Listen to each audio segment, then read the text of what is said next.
मतलब क्लासरूम का माहौल मेंटेन करने में ना मेन रोल प्ले करते हैं बैक बेंचर।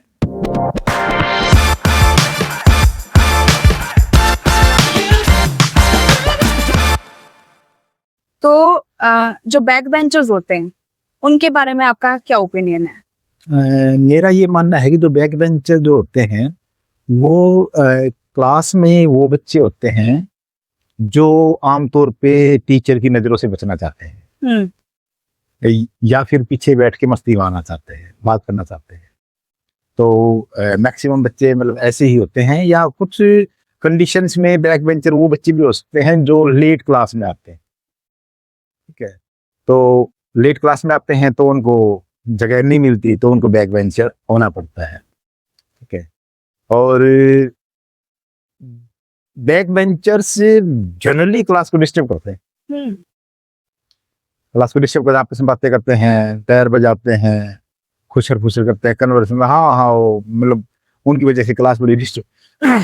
बट मेरा एक और एस्पेक्ट है इसके बारे में। अगर बैक बेंचर्स जो अगर अच्छे बच्चे पीछे बैठे तो वो क्लास में कुछ चेंज लेके आ सकते हैं, या टीचर उनके बारे में पॉजिटिव हो जाए तो क्लास में बहुत बड़ा चेंज आ जाता है। जैसे अगर मान लो इंटेलिजेंट बच्चे पीछे बैठते हैं, तो इंटेलिजेंट बच्चे जो होते हैं उनकी आदत होती है कुछ ना कुछ पूछेंगे, और वो जब कुछ ना कुछ टीचर से क्वेश्चनिंग करते हैं तो टीचर उनको बताता है, तो वो पूरी क्लास में जाती है, क्योंकि टीचर उन बच्चों को टारगेट करके बताता है कि भाई ये ऐसे है। तो बीच के जो सारे बच्चे हैं ना वो बेनिफिशियरी हो जाते हैं, उनको बड़ा बेनिफिट होता है। तो दूसरा ये है कि जो टीचर कैसे चेंज कर सकता है इसमें, टीचर्स को मतलब टीचर को विशेष तौर से जो आगे बच्चे बैठे हैं उनके ऊपर ज्यादा ध्यान देने की जरूरत नहीं होती, क्योंकि वो पहले से अटेंटिव है, क्योंकि उनको पता है कि उनकी थोड़ी सी भी अगर बोल लेंगे तो मतलब उन तक टीचर तक आवाज पहुंच जाएगी, इसलिए वो बच्चे मतलब बहुत अटेंटिव होते हैं।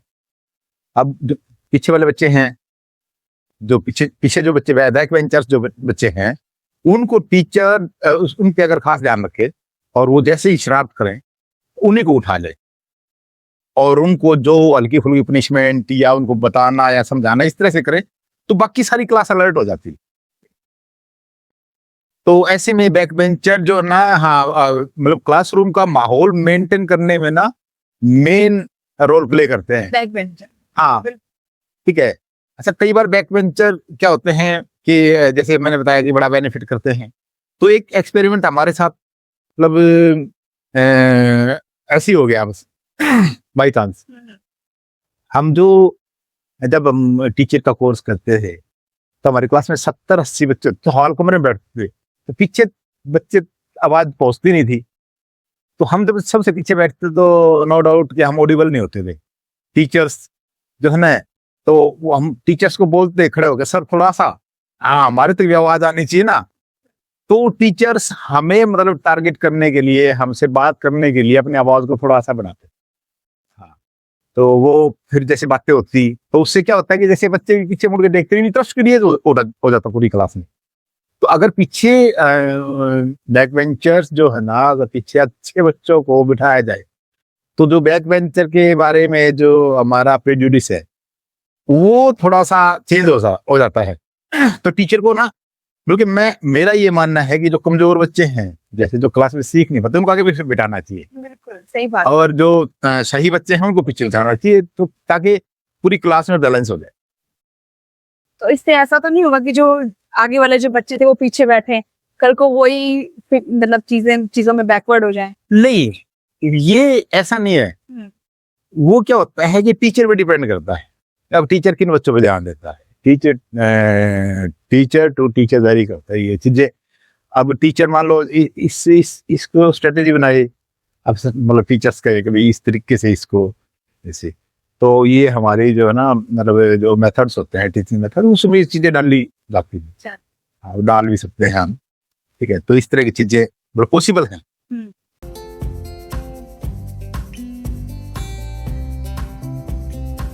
तो जब आपका टीचिंग का टाइम, जब आप कोचिंग ले रहे थे टीचर बनने के लिए, जब आप जेबीटी के लिए गए, तो उसमें कुछ ऐसे टेक्निक्स वगैरह बताते थे आपको कि बच्चों को कैसे हैंडल करना होता है हाँ, शराब? वो नहीं, शरारती बच्चों के ऊपर ऐसा कुछ एजुकेशन सिस्टम में कुछ है नहीं, क्योंकि देखो साइकोलॉजिस्ट जो होते हैं, चिल्ड्रन साइकोलॉजी ये मानती है कि जो बच्चा जितना शरारती होएगा वो उतना ही ब्रिलियंट होएगा, और उसके अपनी लाइफ में जो है ना फेल होने के चांसेस कम होते हैं।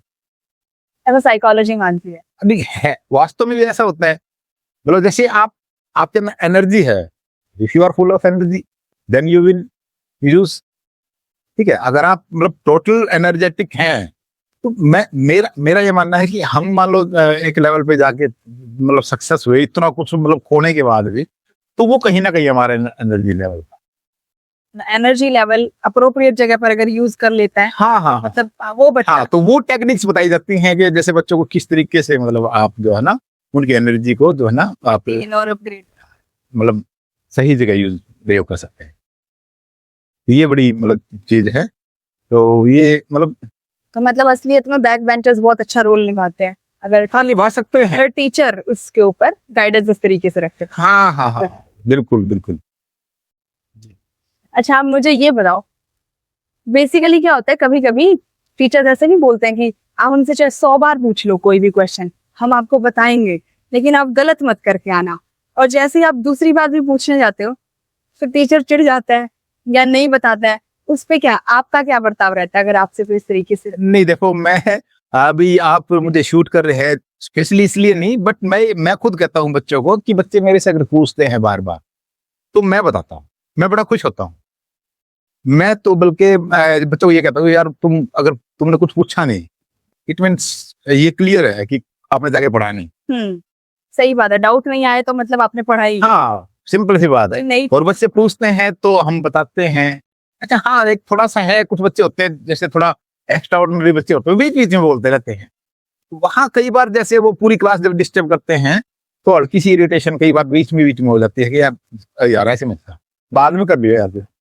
हाँ, इस तरीके से हो जाता है, क्योंकि बहुत शॉर्ट टाइम होता है। पीरियड का, बिल्कुल बिल्कुल। हाँ उसमें आपको सबको संभालना है। हाँ हाँ, वो थोड़ा सा टाइम होता है, तो उसमें क्या होता है, टॉपिक भी पूरे करना होता है, सरकार का दिया सिलेबस भी पूरा करना होता है। ठीक है, अगर मान लो वो टीचर्स पे ही छोड़ दे कि वे स्किल डेवलप करनी है बच्चों में, जैसे अब मान लो मैं इंग्लिश पढ़ा रहा हूँ, तो मुझे इंग्लिश पढ़ाने दिया जाए। अब मुझे बताया जाता है कि ये पार्ट पूरा करो, इसके क्वेश्चन आंसर कराना, ये लेसन कराना, ये लेसन नहीं। आप मतलब उस चीज में थोड़ा सा मतलब फर्क होता है। स्किल डेवलपमेंट ही मेन जो है ना आपका वो रहना चाहिए।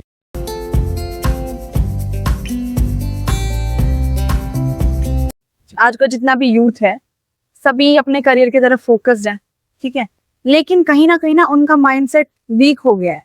तो या फिर मैं कहूँ कि उनकी कंसिस्टेंसी खत्म हो जाती है बहुत जल्दी। ऐसा क्यों होता है, आपको क्यों लगता है, आपको क्या लगता है? कि एक तो अगर आप देखें तो मतलब जैसे पॉपुलेशन ज्यादा है तो कंपटीशन बहुत ज्यादा हो गया। बहुत ज्यादा है। तो कंपटीशन ज्यादा है तो बच्चा जब तैयारी करता है तो उसको एक बहुत बड़े लेवल पे जाकर तैयारी करनी होती है, क्योंकि पॉइंट वाले जो नंबर है ना उनसे फर्क पड़ता है, बहुत फर्क पड़ता है।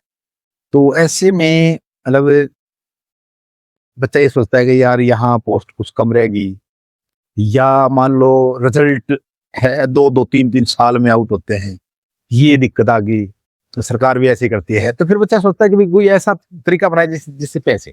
दूसरा जो बच्चे जिनके पास पैसे नहीं है तैयारी करने के लिए, जैसे गरीब परिवारों से हैं, वो बच्चे बीच में छोड़ देते हैं, क्योंकि वो जो है ना मैनेज नहीं कर पाते।